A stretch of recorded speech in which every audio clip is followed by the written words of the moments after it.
Hi, my name is Crystal Kib, and I will be your presenter for Unit 4, Lesson 10, titled Severe and Multiple Disabilities. In the Unit 4, we have encountered many kinds of impairments and disabilities that limit a person's capabilities. But how about severe and multiple disabilities? As its name suggests, it is a combination of two or more serious disabilities. And all these disabilities, they have these interactional effects that make learning difficult. So which means they have this kind of interplay within the learner's body. So we have the characteristics of severe and multiple disabilities. So when we say multiple disabilities, we could have a combination of the following: sensory disorders, motor impairment, seizures or epilepsy. We also have skeletal deformities, brain injury, lung or breathing control, and even bladder infections, skin breakdown, as well as learning disabilities.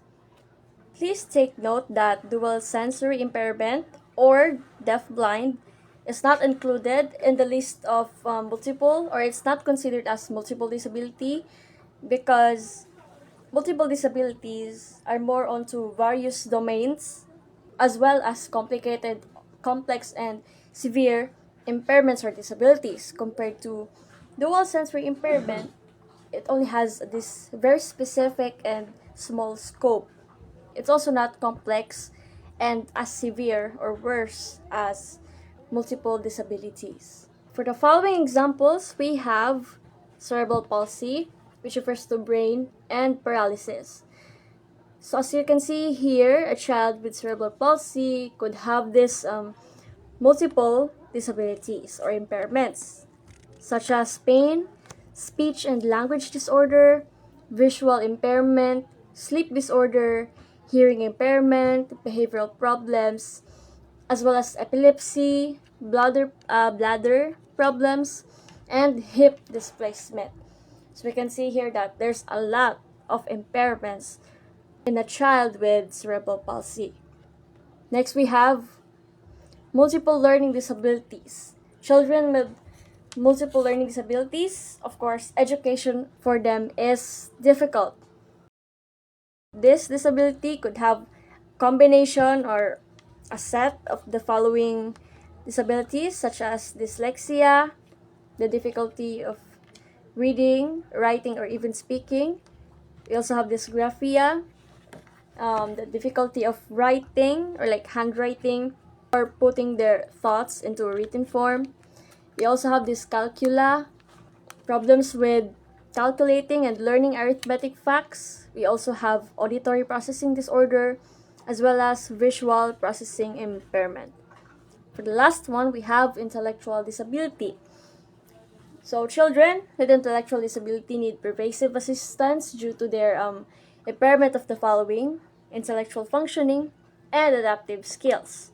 They also have symptoms, which are physical features, developmental delay, and problems in logic and abstract thinking, as well as behavior. And that is why Fred Orlov and Dick Subsea, 1996, they said that people with intellectual disabilities need considerable or pervasive assistance due to many severe motor or sensory disability conditions and the need for specialized health care.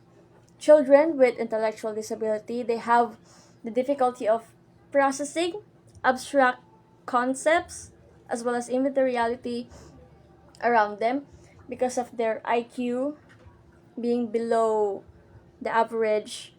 So they have this difficulty of intellectual processing, which also could result to the difficulty of them to adapt even self-care or simple routines that quote unquote regular people could easily do. They find it difficult. So that is why they need pervasive assistance. We have here the most common causes, which are first, negative prenatal environment influences. So of course, a pregnant woman must take care of herself as well as most importantly is to be in a safe environment. But complications would definitely arise if the environment is not safe for the baby inside of the womb. Exposure to the smoke of cigarettes, toxins, chemicals around them, and especially when the mother doesn't take care of her body. Next common cause is chromosomal abnormalities. So here comes the morphological or numerical alteration in single or multiple chromosomes affecting autosomes, sex chromosomes, or both.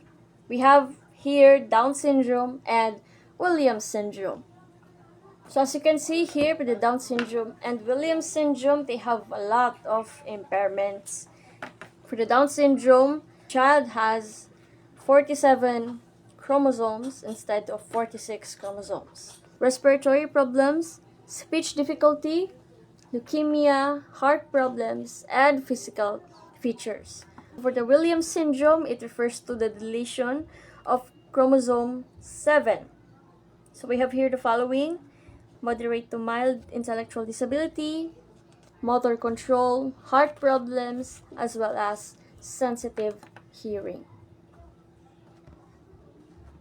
Next, we have metabolic disorder, which are conditions that affect any aspect of metabolism.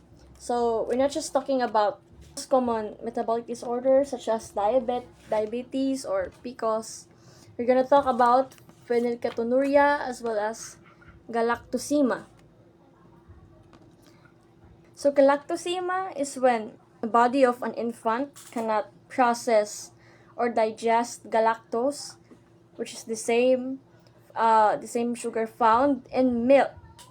So the child with galactosemia could have cataracts, liver damage, even intellectual disability, as well as vomiting. Next is phenylketonuria. It means the body of an infant cannot process or digest protein. So child with phenylketonuria could have brain damage, intellectual disability, and behavioral problems. And finally, we have developmental disorder of the brain or neurodevelopmental disorder, which means there's a problem or complications with the development of the brain of the child. And we have conduct disorders, cerebral palsy, impairments in vision and hearing, as well as ADHD, autism, learning disabilities, and intellectual disability. So to conclude, severe and multiple disabilities, we're not just talking about simple and very specific disabilities or impairments such as sensory impairments alone, but they're talking about severe and disabilities that comes from various dimensions such as with the physical features or behavioral problems as well as learning disabilities, for example. This is why special and inclusive education is a must for these children because their disabilities affect their learning. So here are my references. So that is all for my presentation, and thank you for your time and for listening.